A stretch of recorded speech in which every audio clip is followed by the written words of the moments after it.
Good morning, New Prague community and New Prague schools. Welcome to the fourth episode of Supt Talk for the 2015-2016 school year. And to my right, Superintendent Dittberner. Good morning, Mr. Dittberner. Good morning. As we walked in this morning, there's a little bit of snow flying in the air. There's a little bit of precipitation. It's December 2nd, and it feels like winter. Can you just kind of talk our viewers through a little bit, our parents and our kids, what goes into decisions being made when it comes to either a late start, an early out, or a cancellation for severe weather? Well, you know, it depends on the weather condition, obviously, and icy conditions, foggy conditions, you have snow, and obviously severely cold weather too. So with the cold weather, I mean, we basically use the National Weather Service recommendation on their forecast and use what the frostbite, there's a student could get frostbite or a person could get frostbite within 5 minutes, or I should say 10 minutes or less is what we use. So it's usually right around 35 below or so. As far as the other conditions, we depend on our transportation director and supervisor as they go out on the roads in the morning, and you know, it could be happening during the day or obviously during the night, and checking the roads. And we're going to err on the side of safety. But you know, you make a decision like that. Not everyone's going to agree with it. But again, err on the side of safety, and parents still have that choice to keep their kid at home if, you know, depending on their situation. So that would be an excused absence. But that's basically what we go to, and we communicate it through, obviously, on our website, on social media, through our Infinite Campus portal system, where parents get notified via text or email or voicemail. So got all that going out now, not to mention the old-fashioned TV and radio. So I think it'd be pretty hard not to know if we do it, but we try to communicate the best as we can. Sure. Well, hopefully we don't have to use that anytime soon. But I'm sure El Nino will have, it's going to be a perfect winter. All right, we'll be right back with our first guest. All right. Welcome back to Supt Talk, everyone. And to my left here, we have Mr. Ben Thietje, Sarah Schoenbauer, and Andrew Scheiber, our guests for today. And they're here to talk about the fall play that just took place this week and concluded over the Thanksgiving break. And happy Thanksgiving to everyone out there. So, Mr. Thietje, tell us a little bit about yourself and then how the fall musical went. Well, I graduated from New Prague High School in 1996. After that, I went down to Minnesota State University, Mankato, and I got my degree in theater there. Then, following that, I worked as a professional actor and director, producer up in the cities for a few years before I came back and worked at the district. I started with the middle school musical in 2001. And then I started at the high school in 2008 with the musical and the one act, and then started doing the spring play in 2011. Well, how about with the high school musical? How do you, there's a very popular one this year, broke box office record, so to speak, and the kids really enjoyed it. You had 64 students involved there. What goes into deciding what musical you decide to do in the fall here? Well, we try to balance it out a little bit. What we typically try to do is we'll alternate years. One year we'll do something that we think might be a bigger draw at the box office, and then the next year we'll do something that we think might not do as well at the box office, but might be a little more educational for the students. So we tend to alternate that way. So this year was one where we thought we'll do one that'll maybe do a little bit better at the box office, even though they're always educational for the students, but some are more educational than others, definitely. Okay, good. How about, talk about the practice that goes into this. I mean, all the work that goes behind the scenes with the sets, the practices at night, and Sure. the commitment that's involved. Well, we have auditions the first week of school, and then we typically rehearse for the next 8 weeks. So there's a lot of rehearsal that goes into it. This year, actually, because of a scheduling snafu, we had 1 week less than we normally do. So they put this together in 7 weeks. Typically, it's 8. And then also, Mr. Edberg and his constructions class, they put together all the sets and the props and everything like that through the course of that 8 weeks. So. Okay. Now, as director, what would you say is the most rewarding part of the position? By far, it's being able to see the development of the students, I think, especially being that I get to start with them in middle school. Sarah, for example, I got to work with her when she was a kid in middle school, and so to see her progression from that sort of awkward middle school kid to now this, accomplished young adult who's turning in college level scene work, it's really fun and satisfying to see that. Great.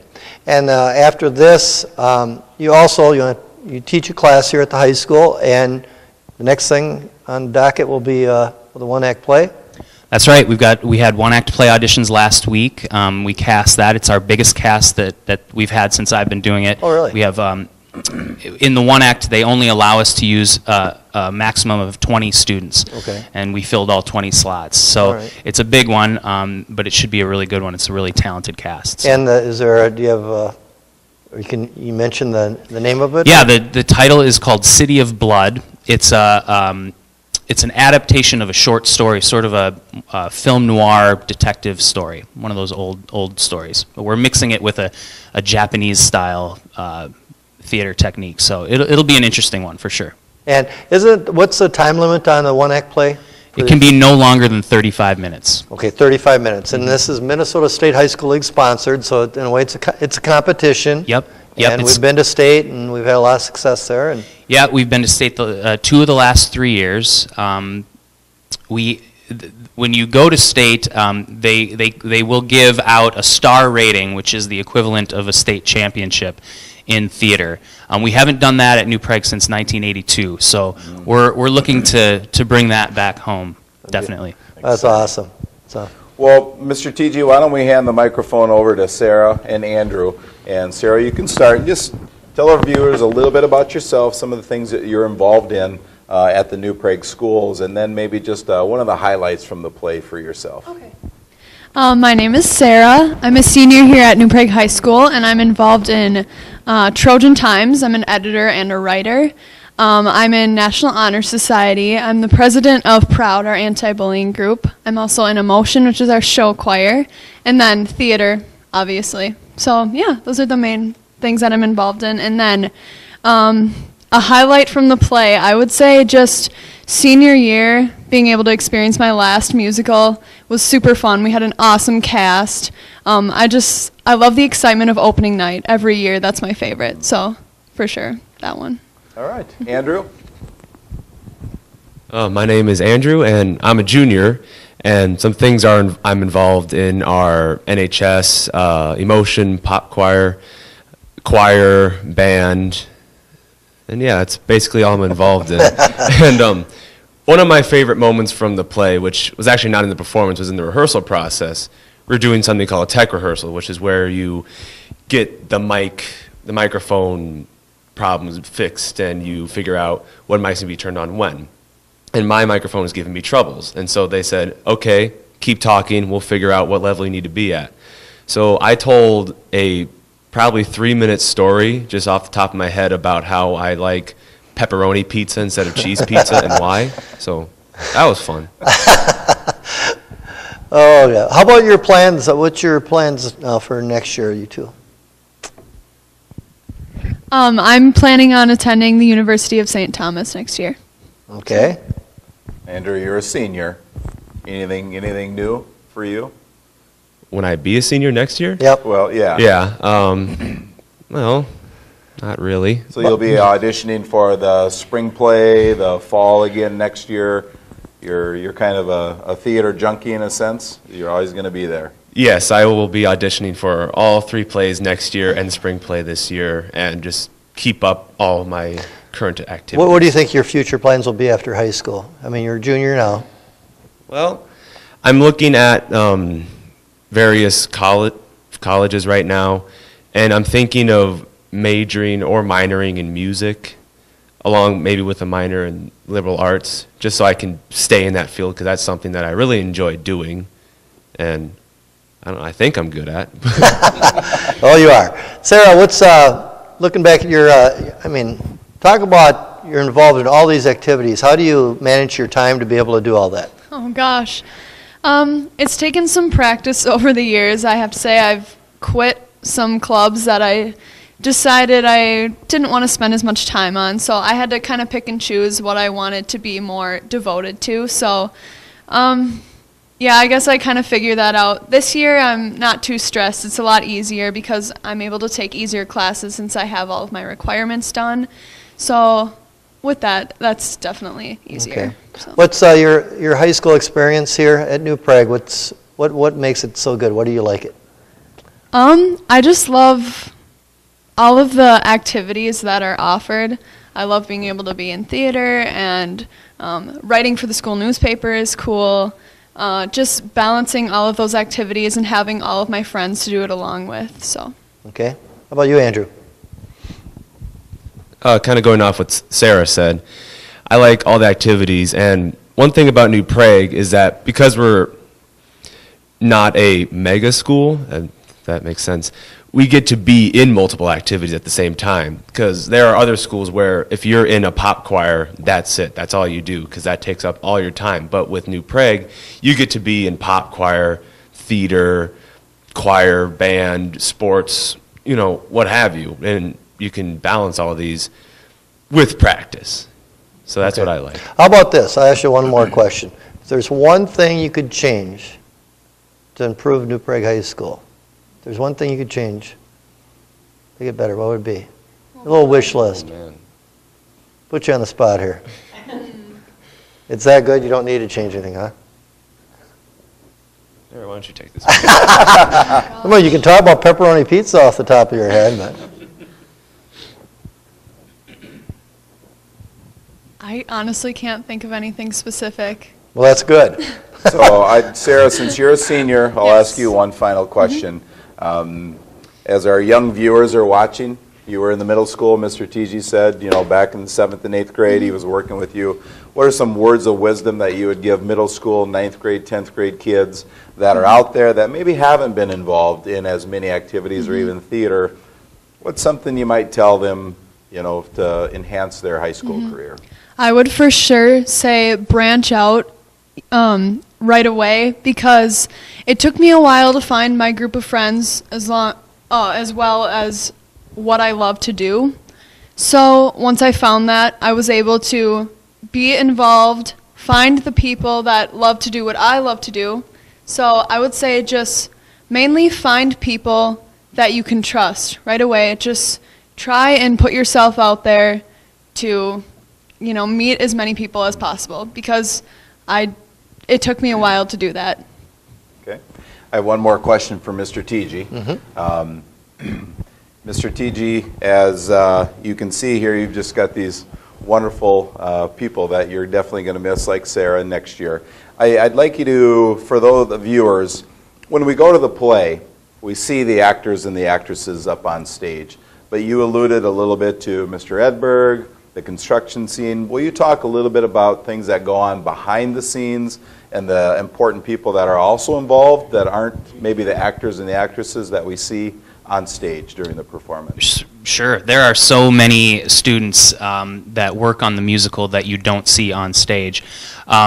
With Mr. Edberg's class, he also has, he provides us with the ushers. So when you're coming in, they're the ones handing you the programs, and they're helping make sure that the entrances and exits are everything's ready to go for the top of the show. Also, all the scene change work happens with Mr. Edberg's students, and they do a fantastic job every year of just making sure that the thing just works like it's like clockwork, getting those sets off and on. In addition to that, they're building the sets, and the sets always look amazing, and they do that for all 3 of the theater productions. So yeah, there's just a ton of stuff going on behind the scenes with so many more students that you don't see on stage. And so it's really a team effort, absolutely. Wonderful. Oh, great. Well, as you can see, viewers, we have, again, another proud moment at New Prague Schools, a wonderful fall musical, and congratulations to all of you, the director, and you guys are standing in for all 60-some of those people who are working on that. We just have wonderful young students and young programs and activities that we continue to provide. And thank you so much for being with us today. Thank you, Mr. Thietje, for taking the time out of your day. And we're very proud of everyone and the involvement of all of those kids, both on the set and behind the set. So thank you very much for being with us today. Thanks for having us.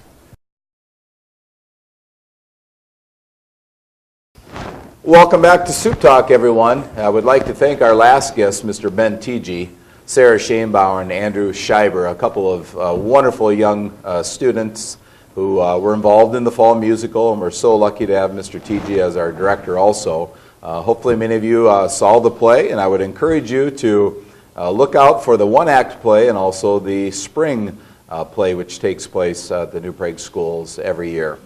To my left here, we have our preschool coordinator, Mary Bartusek, and we thank you very much, Mary, for being with us today. Thanks for having me. Why don't we just tell our viewers a little bit about yourself and also your professional background. All right. I grew up here in New Prague. I graduated in 1987, so kind of old. And the middle school was actually my high school. And you were I was a wit. Okay. That's the number one question. She was You were She was a. She was a. She was a. So I was a wit. And well, I actually still am. But yes, so I graduated in 1987. I went to the University of Wisconsin River Falls to receive my undergraduate in elementary education. And actually, you might not know this about me, I have a coaching minor. Oh. Crazy, but I'm not interested. Anyway, so after that, Mark and I, we got married and came to the New Prague area, and I taught 4th grade and 1st grade, and then we started having our family. And after our second son was born, I stayed at home. And our children now, we have Adam who's 22, and he's a senior at Winona. And Daniel is a sophomore, and he's completing his second year technical program for North Dakota State College of Science in welding, so he will be a welder. And Julia is a senior this year at New Prague High School, and she's just made the decision she'll probably be going to Butler. And Benjamin is a sophomore in New Prague High School. So the path that led to early childhood, actually very much through my family experience. I was at home with 4 little kids, and they were a baby, a 2-year-old, a 4-year-old, and a 6-year-old, and Mark was farming. And if those of you who have know anyone who farms, it's very, very time consuming, and they're not around a lot.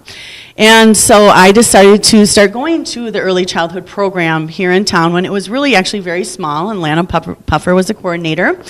And I found it so valuable for myself. It really fulfilled the need that I had. I got to reach out and meet people who had children the same age as I. And I really found out a lot of educational things about children and development, which I thought I knew, and I just learned so much more. And I met so many wonderful people. And I decided, you know what, this is what I want to do. I want to do this. I want to help families. So I went back to the University of Minnesota, and I received my master's in parent and family education. And there's a licensure that also goes along with that. So to be able to do those classes in early childhood, you do have to have a licensure for that. And so that is the path that I went on. And 12 years, well, this is my 13th year working for this New Prague School District. And so for 12 years, I've been teaching family and parents and children. And now in July 1st, I accepted the position for the early childhood supervisor for the district, and feel very privileged and happy to be here. So wonderful. That's how it all went. That's right. She replaced Lana Puffer, who retired, and yeah, Mary's doing a great job. And Mary, why don't we let's talk about preschool, early childhood education. Yeah. People get that mixed up, what that is, and family education. Right. Tell them what programs we offer, and also talk about the growth. Going back to 12 years ago, or back when you had all kids, 6 and under, and what it is now today. Yes, well, it has grown a lot. First of all, I'm going to back up and just say there's basically 3 components to my position, and that kind of what makes it easier to understand as well, because they kind of divide out, and then you'll understand what early childhood family education is all about. We are very lucky to be in a state of Minnesota that really supports early childhood, and they know the importance of birth to 5, and lots of research has been gone into it about just the importance of early experiences and on brain growth and development. And it really matters. So we're lucky to be in Minnesota because many states do not have it. They don't have a program like this. So one of the components is ECFE, which is Early Childhood Family Education. That is a service where we offer from ages birth to 5. So that's all birth to 5. We offer, every district in the state may offer something a little different because you really go by what your population is and what we need to provide for them. So we provide baby classes all the way up through classes, for your 4 and 5-year-old. The way classes work is you attend with your child. There's a parent-child interaction time, and then there's a licensed early childhood teacher, there's a parent and family teacher, there's also a paraprofessional, and then there's activities and things, development, if you're appropriate for that child, and the age grouping, and then we separate and go into a parent room where we talk about parenting topics and discuss, the challenges that we face now in parenting and a lot about how parenting has changed as well, the influences. So that's one aspect of it. Then the other aspect is school readiness or preschool, which that is huge. We do not have one spot in New Prague open for preschool, which hopefully will not be a problem next year because I'm going to find a space someplace. So we can open another classroom. It's a good problem to have, but not so good when we have to turn down people for spots in the district. We just know that school readiness is really important. We're finding out, let's impact them when they're younger. And let's get them, read to and get them exposed to vocabulary and all of these things that they really need so that when they go to kindergarten, they're ready for kindergarten. So that's what preschool is all about. And that's 3 and 4-year-olds? Yep, 3 and 4-year-olds, correct. Okay. 3 and 4-year-olds. Then another component is early childhood developmental screening, which is by the state of Minnesota requires everyone before they enter kindergarten to go through early childhood developmental screening. Some myths, so people think, I can only do that right before they go to kindergarten. No, we really want to get the message out that we would like to be doing the screenings on 3-year-olds. Because what we know is the earlier the intervention, the better the success. So if there is something developmentally that we could help a child along with, let's start now rather than wait till they're in kindergarten the year before. Good. So And then where are your programs offered right now? You want to talk about where they're offered and talk about the amount of students you have in the program. All right, our programming, preschool programming, we have 3 different sites. So we have Elko New Market, out at Eagle View. We have an early childhood wing, which is fabulous. We have 2 classrooms out there. And then we have the Central Education Campus. We have 2 classrooms there as well. And then we have the Early Childhood Center, which we have, it's full as well. Very exciting to be coming up in a couple of years to be able to be all in the CEC with the renovation, because then we will be down to 2 sites, Elko New Market and the Central Education Campus. So our numbers, preschoolers, we have 280 spots for preschool children. Okay. And we literally have about 8 spots available. And those happen to be in the Elko New Market area. Mary, do you recommend preschool to every family or every student, or how do parents know whether or not, or if they should send their kids to preschool? Yeah, that's a great question. Parents ask that often. They're not quite sure. They turn to schools because they trust schools and what we say and what we recommend. I feel that a good indicator is through early childhood developmental screening. It's a really good tool for, they're professionals that do the screenings. We play games with their children. It looks at all areas of development. From that, this educated person in development can kind of tell you, well, this is maybe an area where we might recommend, and might go from there. And they try to really have a conversation with the parent about, what do you think? What do you see happening? All of that. Does every single child need to go to preschool? I don't know. I think every child is unique and different, and you have to look at every child's individual need. And so I don't want to say that absolutely every single one. Well, we are seeing many more children that are going to preschool now, just because now kindergarten is full day every day. through the state of Minnesota. So this gives them some exposure before they're just kind of thrown into that all-day, full-day experience. So now I am recommending it a little bit more, just that year before, if you can get them in there, just to get some exposure, so they're not walking into kindergarten with anxiety and not understanding or knowing, okay, I got to stand in line, and okay, I need to ask somebody to go to the bathroom, but I don't know who to ask, and just all of those things that just go along with it, because we know children need to be relaxed in order to learn and be confident. Now, how about, can you talk about the collaboration with other preschools in town, whether they're private or daycare providers, and about how you can collaborate with just professional development and school readiness? Right. That's something that we're very excited about, because we have just started with this Southern Minnesota Initiative Foundation, and that is really going to bring our community together in early childhood. Basically, the main purpose and goal is to just ensure that all of the children in the New Prague area are ready for school and for life. That's the focus. That is really the focus. It's not just about schools, it's about the daycares, it's about other preschool programs. It's really a collaboration, and I'm really excited about it. Our first meeting is going to be at the end of January. We are going to be sending out invitations, and if anyone's interested in early childhood and has a passion for that, I would love to hear from you, and we would love to have you a part of this. I'm working with Maggie Goldaddy, who is actually a daycare provider here in New Prague, and Bruce Wolf has been very involved in it as well. He is the president of the State Bank of New Prague, and he's also a Rotary member.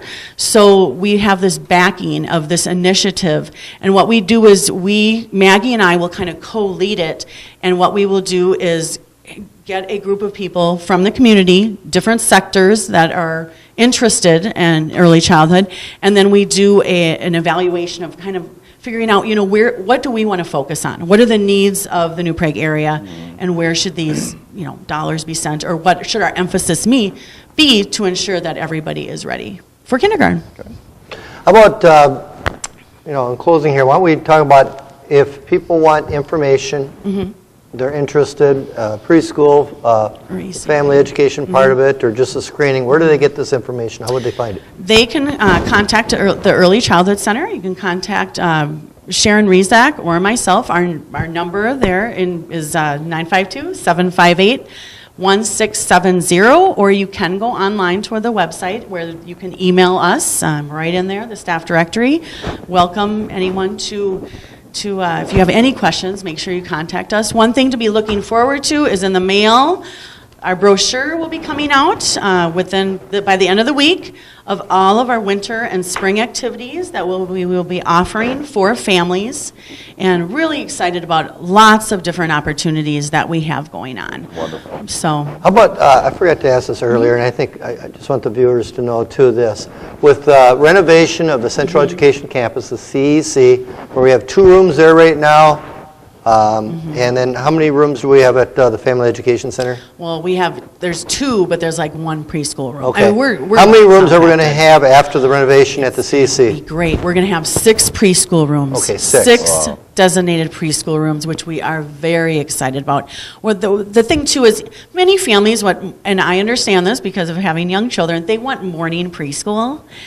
And not that we can accommodate every single person, but that will give us an opportunity to have spaces to maybe offer more of those rather than, the full day, or just having enough space to be able to provide and not be completely full.